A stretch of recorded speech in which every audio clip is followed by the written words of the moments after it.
Okay, so this is going to be my official Emmanuel Navarrete versus Oscar Valdez prediction. Let's start by going through the tail of the tape. Navarrete stands at 5'7", has a 72-inch reach. He's 28 years old.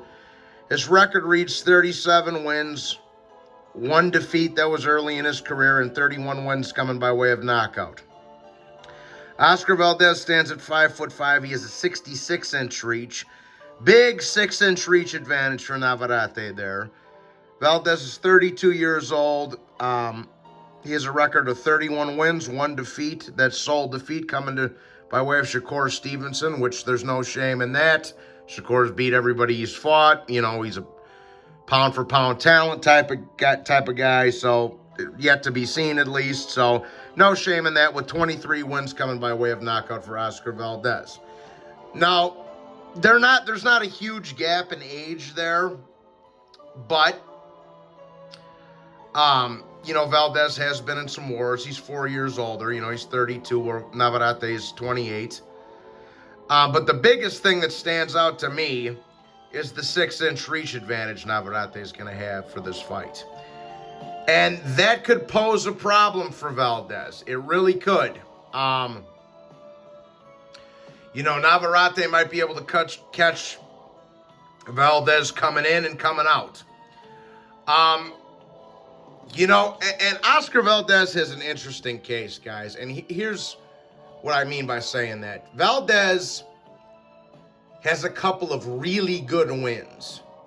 Scott Quigg was a very, very good win at the time, bro, because Scott Quigg was 34-1 going into that fight.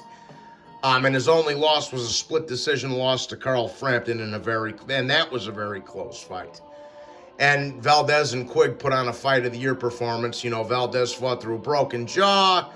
He fight of the year, broke Quigg's nose, and etc. so forth. And then he had another really good win in Miguel Berchelt. Now, I know people now are going to call Miguel Berchelt a bum, but back then, not to me he wasn't, but most people had Berchelt ranked in the top 3 at 130 pounds at that point. Top 2 or 3, right?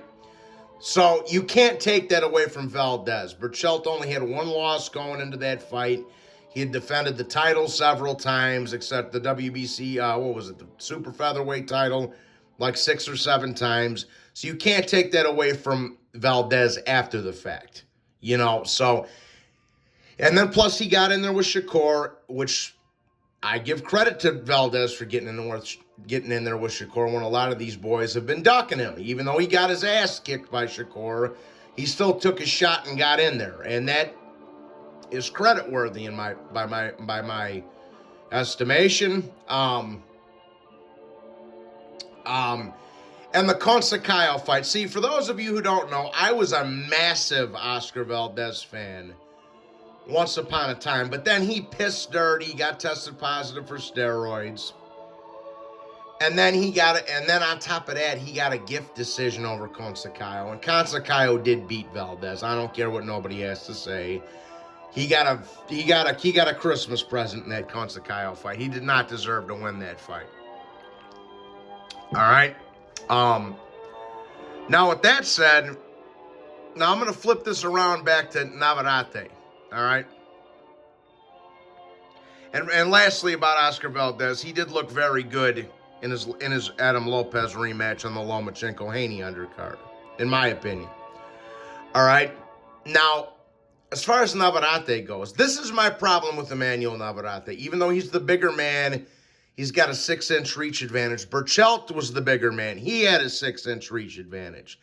This is basically like Valdez fighting maybe a harder punching, a harder punching version of Berchelt with more volume. That's really what this is, guys.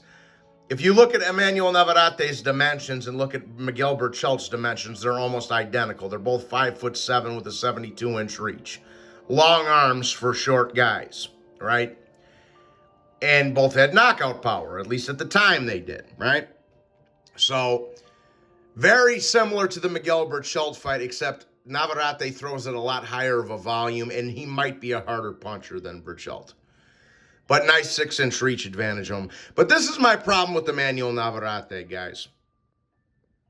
Ever since the Isaac Dogbay fights, which were 6 years ago, and let's just keep it real, Emmanuel Navarrete is a fucking weight bully. He is a fucking weight bully. He was a weight bully at 122. He was a weight bully at 126. His first fight at 130 against the Liam Wilson dude, you know, he looked like shit. Got dropped, got a long count. And Liam Wilson, honestly, should have won that fight because the ref gave him about 45 seconds to recover from that knockdown. But it is what it is. He came back, showed some heart and cojones, and got Liam Wilson out of there late. But Navarrete should have lost that fight to Wilson, people. You know, but to me, this is my big problem with Berchelt. Or excuse me, with Navarrete. He is so flat-footed, slow. He is extremely flawed defensively. Yes, I understand he's a bigger man. Yes, I understand that he's got 6 inches of reach on Valdez. So did Berchelt. Yes, I understand he's got a high volume. He's got a high output. But he's so flawed and sloppy and makes so many mistakes, man. He's very flat-footed, very, very piss-poor defense.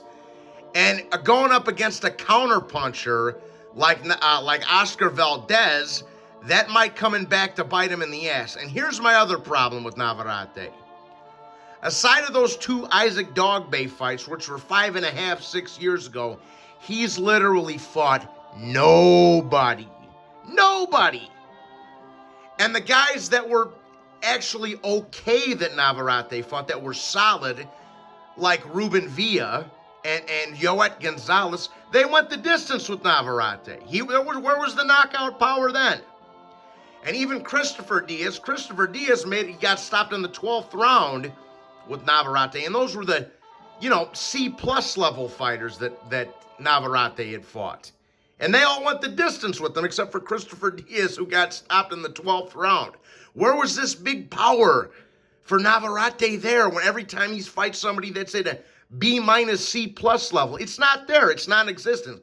Of course you're going to, and I say this all the time, of course you're going to look like a KO machine when you're fighting bombs. If I went to the Quick Trip gas station or the Shell gas station and started fighting the 3-4 dudes behind the desk, I'm going to look like Carlos Monzon, people. You understand what I'm saying?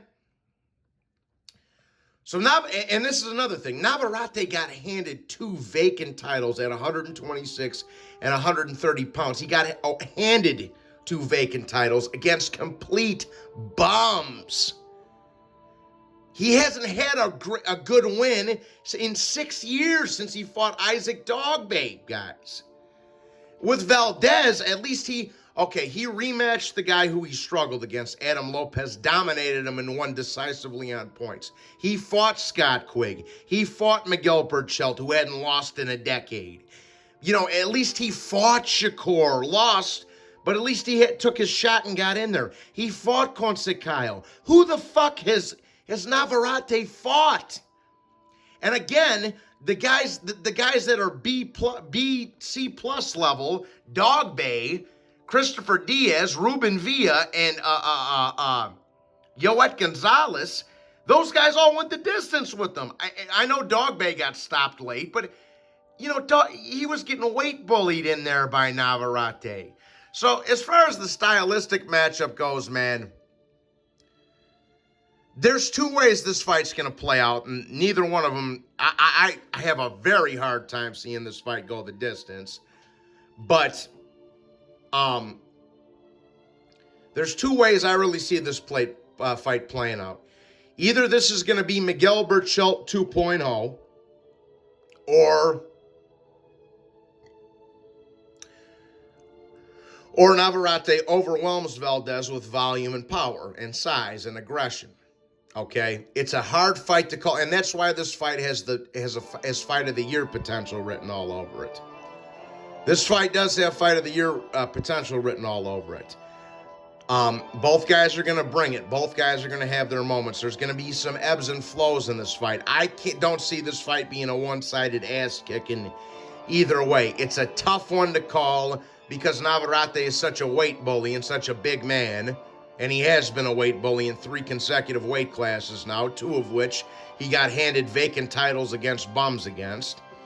But, you know, whatever.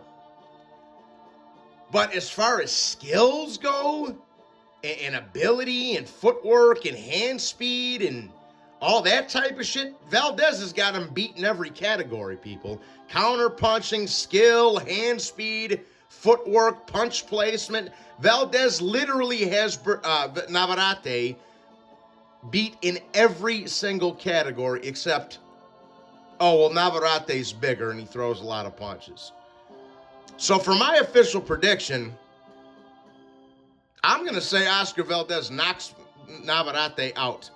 He's never fought anybody on the level of Oscar Valdez. Never. Not in his 38 pro fights. And Valdez has been on this stage many a times. With Scott Quigg, with Burchelt, with Shakur, etc. so forth. This is Navarrete's first big fight, people. And he's so defensively flawed. He's so sloppy. He lunges his punches out there, slow feet. I mean, and again, there's a good possibility that maybe Navarrete goes in there and overwhelms him with his size and his volume punching and his aggression. But for my official prediction, man, I think Navarrete is going to run into some big counter shots from Valdez at some point in this fight. He's going to be able to hurt Navarrete, and I think he's going to get Navarrete out of there after a 9-round or 10-round war.